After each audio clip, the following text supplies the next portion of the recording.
Tiriklikda vujudini ko'tarib turgan oyoqlar, harakatga sabab bo'lgan a'zolar yakson bo'ldi. Endi qanday yursin? Tilini qurtlar kemirdi. Qanday gapirsin? Og'ziga tuproq to'lgan qanday kulsin? O'lib bo'ldi. Endi nafsga o'limning tadbirini qilishdan ne hojat? Shuncha yillar beparvo, g'ofil yurdi. O'lim farishtasi esa u kutmagan vaqtda keldi va nido qildi: yo jannat, yo do'zax. Ibrohim Taymiy deydilar: ikki narsa meni dunyo lazzatidan uzadi: o'limni eslash va Allohning oldida turish. Kab aytadilar: kim o'limni anglasa, unga bu dunyoning musibatlari yu mashaqqatlari arzimas bo'lib qoladi. Mutarrif: xuddi tushda bo'layotgandek edi.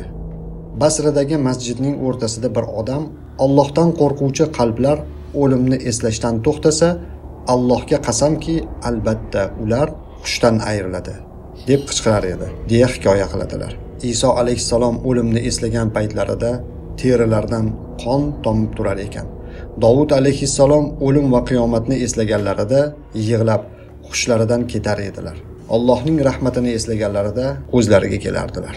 Umar ibn Abdulaziz olimlarning biriga menga nasihat qiling dedilar.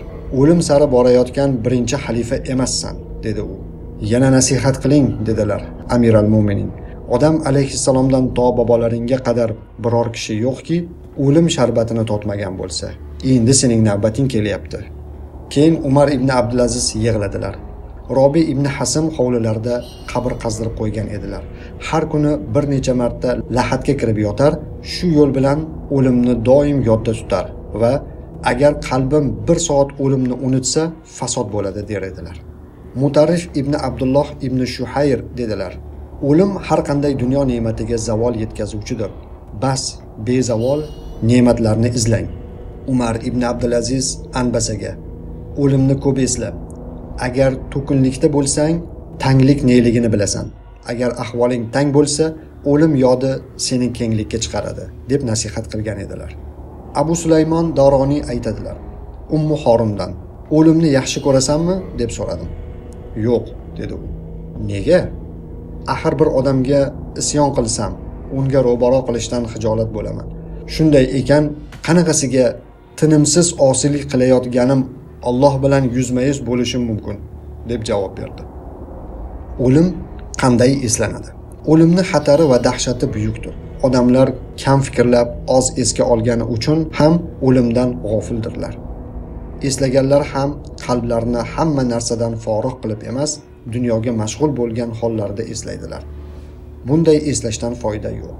O'limni haqiqiy eslash yo'li o'limni doimo yonida bilish.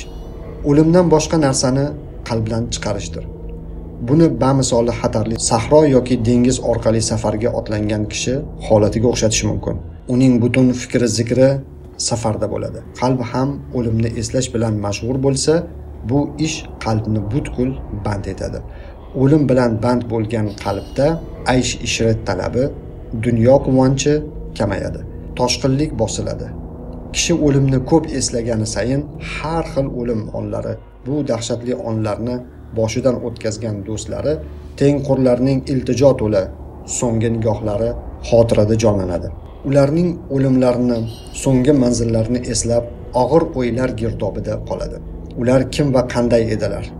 Endi ularning mavqelari, holatlari qanday? Bu chiroyli siymolar tuproqqa qanday singib yo'qoladi? Ularning jasadlari qabrlarda qanday parchalanadi? Ular ayollarini beva, farzandlarini yetim qoldirdilar. Mol va dunyolarini tashlab ketdilar. Qadamlari dunyodan uzilgan. Ha, kishi o'limni eslagani sayin qalbida mana shunday uzoq va yaqin o'limlar, vahimali suratlar batafsil jonlanaveradi. Ba'zan ortga qaytib, ularni shijoat to'la yoshligi, dovdirashlari, hayotga bo'lgan mayllari va unda o'zini go'yo boqiy qoladigandek tutishlari, o'limni unutishlari, yoshlikdagi quvvat va g'ayratga suyanib qolishlari, o'yin kulgiga berilishlari, shundoq yonidagi o'limdan, uni kutilmaganda kelishidan g'ofil bo'lganlarini eslaysiz. Tiriklikda vujudini ko'tarib turgan oyoqlar, harakatga sabab bo'lgan a'zolar yakson bo'ldi. Endi qanday yursin? Tilini qurtlar kemirdi. Qanday gapirsin? Og'ziga tuproq to'lgan qanday kulsin, o'lib bo'ldi. Endi nafsga o'limning tadbirini qilishdan ne hojat? Shuncha yillar beparvo, g'ofil yurdi. O'lim farishtasi esa u kutmagan vaqtda keldi va nido qildi: "Yo jannat, yo do'zax." Ana shu payt kishi o'ziga nazar soladi. O'zini ham o'shalarga o'xshashligini ko'radi. G'aflati ham, oqibati ham ular bilan bir xil bo'lishi mumkinligini his etadi. Abu Dardo roziyallohu anhu aytadilar: "O'liklarni eslar ekansiz, o'zingizni ham shulardan biri kabi hisoblang." Ibn Mas'ud roziyallohu anhu esa o'zgadan ibratlangan odamgina saodatmandir dedilar. Mana shunday fikrlar va misollar orqali o'limni eslaysiz. O'lim yonginangizda turganini his qilasiz. Allaqachon o'limga hozirlik ko'rish fursati yetganini, dunyo esa naqadar aldamchiligini terang anglay boshlaysiz. Endi o'limni nomigagina til uchida eslab, ibrat va ogohlik hosil qilib bo'lmasligini yaxshi bilasiz. Demak, qachonki qalb dunyo bilan ovuna boshlasa, o'sha zahoti o'limni eslang. Aslingizga qaytasiz. Bir kuni Ibn Muti hovlilariga nazar solib, uning go'zalligidan hayratga tushdilar. Keyin Allohga qasamki, agar o'lim bo'lmaganida seni ko'rib shodlanar edim. Agar qop qorong'u tor qabrlarga qaytish bo'lmaganida dunyo bilan ko'zlarimiz quvonar edi dedilar.